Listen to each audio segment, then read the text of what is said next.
down the shark movements of this entire film. Maybe should have done that before this commentary, but I'll write an article and I'll share it with y'all when you do this. But yeah, so these actors right now, they're about 30 feet down. I don't, it's probably stunt actors, but all the pressure down there just whomping on them. I mean, that's a long way up in these sets. I mean, 35 feet deep tanks. Titanic built them and they're still using them to this day, which I think is pretty cool. So see, look at this. The shark is sauntering. Like, it's in no hurry. I'm telling you, like, hubris kills. These things would have been successful had they not gotten full of themselves. But, oh man, I love these practical effects. I mean, if this shark can tell what a movie camera is, it's messing with these things right now. Or maybe it just likes fire extinguishers. I don't know. Who knows? Maybe it destroyed the... I don't know. So maybe it just wants them to think they're getting to freedom. So here we go. LL's about to get bit. There's about to be a Jaws type reference from the first film. Oh, gosh. I hated this scene. Yep, there it is, Jaws. So what they had to do, interestingly enough, in this, they had to lock the shark's mouth so it couldn't open or close, which I think is pretty interesting. I would hate to be in those sharks' mouths. So right now they locked it. So the actor was just in there hoping that it didn't get chomped down on or really hurt. But I mean, listen, like, he's just stabbing it in the eye with a cross right now. I also love that this shark has its eyes open. They say when a shark attacks, it closes its eyes so it can't get hurt. So this shark's another pompous little thing. And here we go. Oof. That'd be painful. I kind of like in this movie how characters stop bleeding. I'll show you a little later on. Man, the shark's pissed right now. It's one-eyed. I mean, what would be the problem? What would happen if this shark escaped? There's probably a tracking thing on it. I mean, that's how they caught it before. So, I mean, a one-eyed shark out there, how much damage could it do? Doesn't seem especially... I mean, it'll probably wipe out some people. There's got to be some liability. You don't want that thing escaping. But yeah, so this thing's sinking right now. I kind of love the idea that it wanted them to shrink this building. Once they realize that it's going down further, that shark's going to escape. Yeah, so it's pretty interesting. They thought that that's where LL died, and then it was just the two of them. Pretty interesting. The test audiences did not like her living. They didn't like her so much they had to kill her character off, which is a pretty wild thing to ask for in a test screening. Actually, this scene was a lot longer that you're watching right now. They had a lot of dialogue. I guess it was pages long, but audiences were falling asleep, so they cut it down to just the bare basics. So they're just plain steel. So the sharks know that there's a titanium fence and there's a steel fence. So they can delineate between titanium and steel. Yeah, I love that. An 8,000-foot Mako shark thinks of freedom? About the deep blue sea? Oh man, I love this. Alright, so here they come up with a plan. They're going to blow the shark up. The shark's attacking the steel fence. I mean, how expensive would it be to just have all titanium? Well, why did you even have steel in there? If you're going to make the journey. Well, it's going.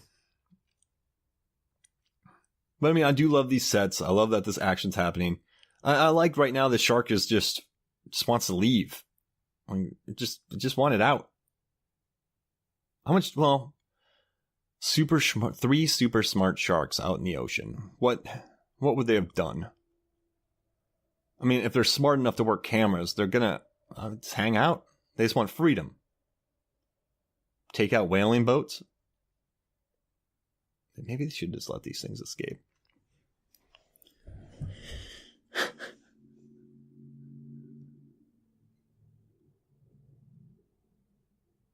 Yeah, so in the theater around this time, later on in the movie, I don't remember quite what people were chanting, but everyone was like, "Go LL!" And with Thomas Jane, no one knew his name, so they're like, "Come on, guy!" They had no one, like Carter Blake, no one was going, "Come on, Carter!" No one's yelling TJ yet.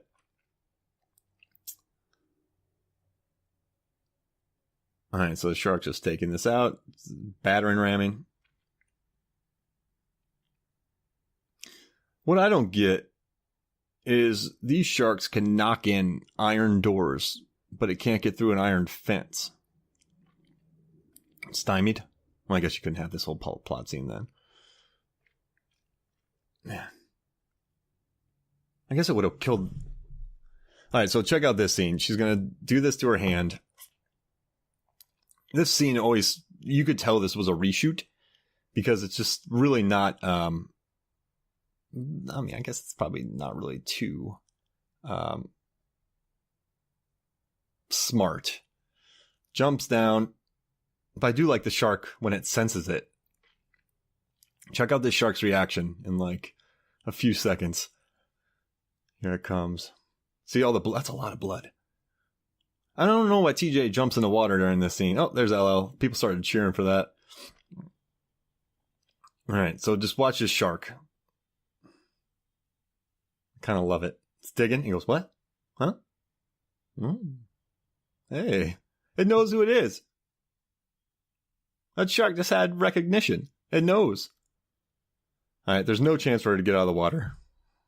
She's very... And now watch when she swims, no more blood. Oh, that's a cool shot. So she stopped bleeding. TJ is a great runner. He needs to run in more movies. I mean, check out this scene, man. The guy really pulls it off. Hopefully he didn't have too much to drink because he was slipping around a lot. All right, so the shark's coming. Shark looks at her like, hey. Wait, the shark, both the shark's eyes can work now. So I guess they forgot about LL stabbing it in the eye. I don't know why he's jumping in the water. Is he going to... Oh, there she goes. Reshoot. That was all CGI. Oh, he just ate that thing really fast. All right. So you jump in the water. I'm not quite sure what his plan is. So these things actually had hydraulic engines. You watch these sharks. It's just really impressive. All right. He's going to do his thing. What he did to the Mako earlier. Ready for this? He's going to do his flip. Oh, that's a cool shot. Look at that shot. Oh, man. Oh, man. Come on, TJ. All right, so what I just love about this scene, it's definitely absurd. You don't really know what he's doing. But I love how this builds the LL stepping up. And it leads to just, there's some really grim comedy in this movie. All right, so here we go. And I love how the shot goes through Thomas Jane's leg. I mean, it's just a brilliant, I mean, I don't know. As far as building suspense goes, I mean, I just love that idea. All right, LL. He's really recovered well. Oh, they did bandage him up. You would think the shark would kind of swim him into something. Scrape him off. This looks like fun, though. Riding on the back of a shark. Alright, so here we go. I love this scene. Everyone laughed in the theater when this went through. I mean, I don't know. If you're going to write something, add some suspense to it. Add some humor. This is for Scoggins. LL and Scoggins were such good friends in this movie. Or Michael Rappaport. Scoggins, it seems a weird name to call Rappaport. Right through the leg. What a great scene. Oh, that's a big thing to have through your leg. Alright, so.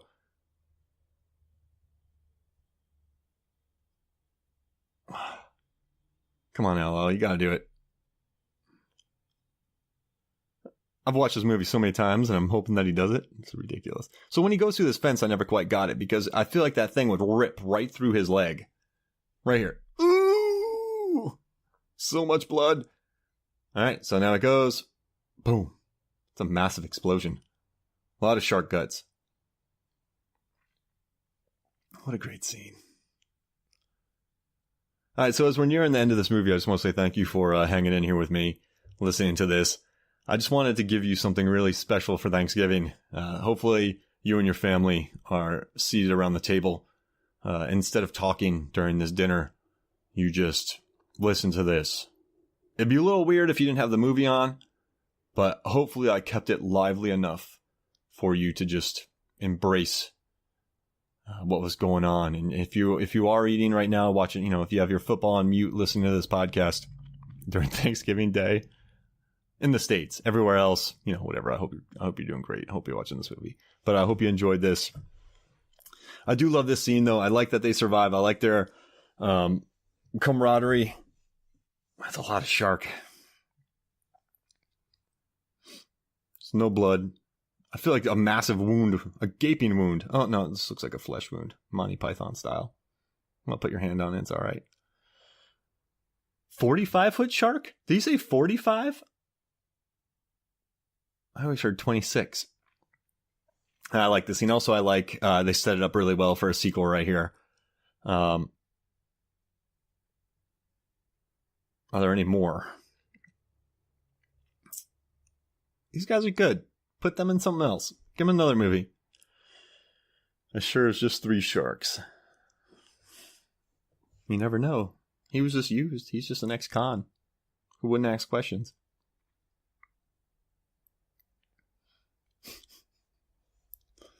So about $1 billion of laboratory was destroyed because 3 sharks wanted to escape. Here comes the rest of the crew. Quit this job. They should go form their shark fighting crew. All right, so then we got my hat is like a shark's fin. Deepest, bluest, my hat is like a shark's fin. I won't sing this thing because you're probably watching it right now. But yeah, so I mean, this movie, I'm glad you stuck in here. Big producers, Akiva Goldsman, Alan Ritchie. Dino Di Ventura, he's the one who suggested a lot. I mean, there's a lot of money behind this film, and I don't know, it was a good time. Filmed by a solid DP. I think it looked great. So I just want to say thank you so much for joining me on this journey. I hope you enjoyed this film, and stay tuned for our next podcast. And thank you very much. For Movies, Films, and Flicks, this is Mark Hoffmeyer. I'll see you next week.